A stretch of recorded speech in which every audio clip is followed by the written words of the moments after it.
In Inazuma Eleven ci sono molte squadre indimenticabili, partendo dalla Zeus e Piccoli Giganti, oppure dalla Dragon Link fino alla flotta Xer di Galaxy. Tutte queste hanno in comune una cosa, l'essere le squadre avversarie finali dell'anime. Ma se avete giocato anche ai giochi, conoscete sicuramente la Chaos, l'unione della Diamond Dust e della Prominence, rispettivamente di Gazelle e Torch. C'è anche la Darkstar, che mettono insieme la Daystar e la Nightstar. In Chrono Stones abbiamo i figli della notte, che uniscono l'Ullo lunare e i Nos fanatici. In Galaxy Space Rankers di Arculus e Circulus. Non ho però menzionato due giochi, Inazuma Eleven 1 e Inazuma Eleven Go. Non ho nominato il primo titolo perché non ha squadre speciali sfidabili nel postgame, mentre per il Go è un discorso del tutto diverso. Non ha solo 3 squadre giocabili, considerando la luce sfavillante, l'ombra ancestrale e il Team Zero, che conosciamo grazie al film Grifo, ma anche altre 3 formazioni, il tema del video. Prima di addentrarci nell'analisi delle squadre, vi racconto la loro storia. Sono team provenienti dai giochi di luce e ombra, dove ci sono l'artiglio del sud e la zona del nord. In più c'è la loro combinazione, i demoni.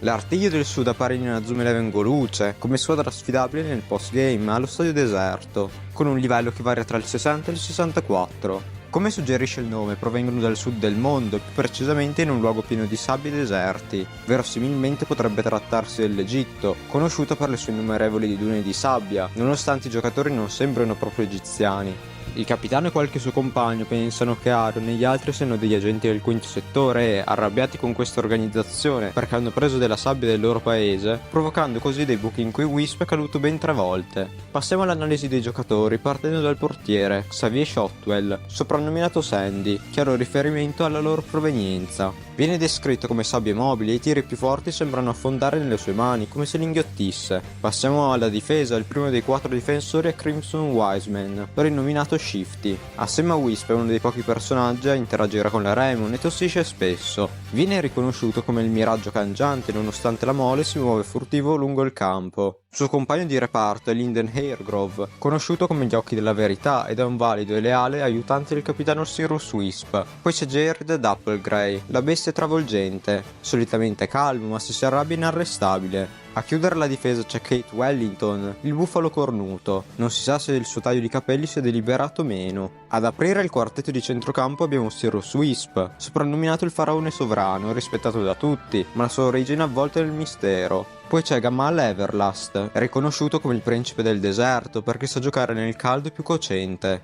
Il terzo di centrocampo è Sandy Dryhill, sostiene la squadra senza farsi notare, come l'essenza stessa della sabbia. Infatti la descrizione rispecchia il suo nome, che traducendo diventerebbe valle asciutta e sabbiosa. Infine abbiamo Dryden Zephyr, la rosa del deserto. È un giocatore tanto incantevole quanto pericoloso. Il suo cognome probabilmente deriva da Zefiro. Zefira è la personificazione del vento nella mitologia greca, noto per il suo soffio mite e dolce. Considerato il più gentile tra i 4 venti principali, Zephyr è associato alla primavera, alla rinascita della natura e ai fiori che sbocciano. Il suo nome è la forma latina e inglese di Zefiro e nella tradizione antica rappresenta una forza benefica che porta bel tempo e fertilità dopo il rigore dell'inverno. Nelle storie mitologiche Zephyr è spesso legato all'amore. La leggenda più famosa lo vede innamorato della ninfa Clori, che rapisce e sposa. Lei diventerà Flora, la dea dei fiori. Insieme i due simboleggiano l'unione armoniosa tra vento e terra, tra spirito e vita che germoglia. Arriviamo agli attaccanti dove c'è un duo. Il primo è Solomon Roundey, d'aria tremolante. È intoccabile per gli avversari per quanto ci provino. Il suo nome potrebbe ispirarsi a Salomone, conosciuto anche come Solomon in inglese. È una figura centrale nella tradizione religiosa e culturale ebraica, cristiana e islamica. Secondo la Bibbia fu il figlio del re Davide e regnò in Israele in un periodo di grande prosperità e pace. È famoso soprattutto per la sua straordinaria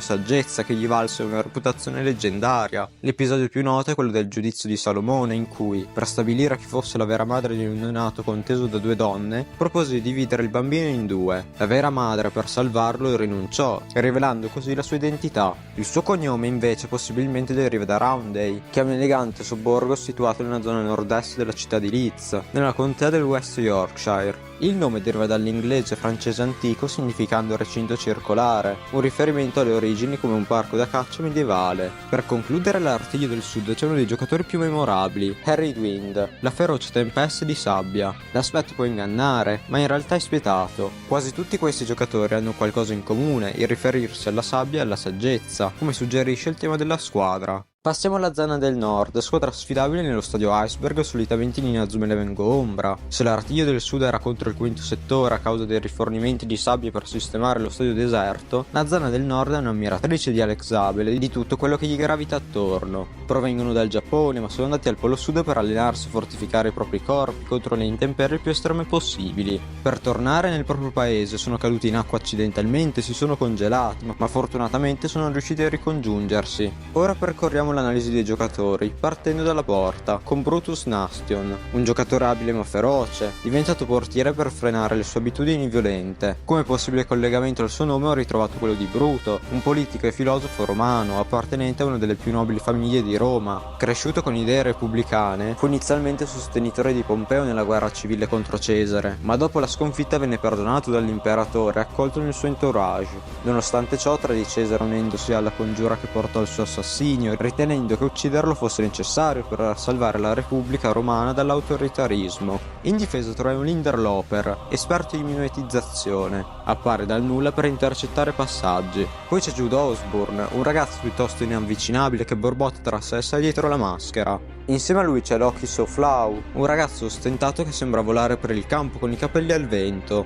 A chiudere la difesa abbiamo Nate Gobby, un ragazzo bonario il cui aspetto taciturno spesso causa incomprensioni. Passiamo ai 4 di centrocampo, partendo da Reggie Oldark, un ragazzo veloce che si nasconde nell'ombra e sfera attacchi furtivi. C'è anche un top rank di Galaxy, Bill Frogger, è il talento principale della squadra e è annotato anche con i pinguini al Polo Sud. Incontriamo un giocatore molto interessante che ha sia fascino che seduzione nel proprio set di tecniche. Romero Fitzroy, un giocatore versatile, abile sia in attacco che in difesa ed è popolare tra le ragazze. Ha tra le tecniche micidiali sia seduzione che fascino, le quali aumentano i valori se scontrati con un ragazzo o una ragazza, cosa tipica per un giocatore in Azumi Eleven, e questo significa che attrae ed è attratto sia da uomini che da donne. Questa tesi è supportata dal fatto che, quando il capitano Bracknell Forge si risveglia dal congelamento, Fitzroy offre di baciarlo per rianimarlo. L'ultimo del centrocampo è Caesar Lionheart, di solito debole di cuore ma si trasforma in una bestia inarrestabile durante una partita. Alla fine ci sono gli attaccanti, Stan Roller e Bracknell Forge. Stan Roller è un ragazzo gigante, i suoi colpi potenti travolgono qualsiasi cosa incontrino sul loro cammino. Per ultimo c'è proprio il capitano, Bracknell Forge, è un giocatore dinamico che carica gli avversari facendoli disperdere. È lui a parlare con Arion di voler diventare parte del quinto settore, sentendosi la squadra più forte di tutte quelle presenti nell'organizzazione. Abbiamo analizzato 2 squadre, ma come vi ho detto prima ce n'è anche una terza, che è la fusione tra i 2 team, i Demoni. È possibile sfidarla dopo aver collegato le 2 versioni del gioco, quindi luce e ombra, e dopo aver sconfitto entrambe le squadre. Tutti i giocatori hanno un livello di 85, tranne il capitano che è addirittura al livello 90, ed è possibile fronteggiarli dalle amichevoli di Maddie, nello stadio del Cammino Imperiale. In questa formazione sono presenti 8 giocatori dell'Artiglio del Sud e 6 della zona del Nord, ma con un'aggiunta. Questa aggiunta è il capitano della squadra, il suo nome è Damien Blacklock. Il suo nome giapponese, Teruya Mimu, deriva da Teru Tuyami Mu, che significa né luce né oscurità.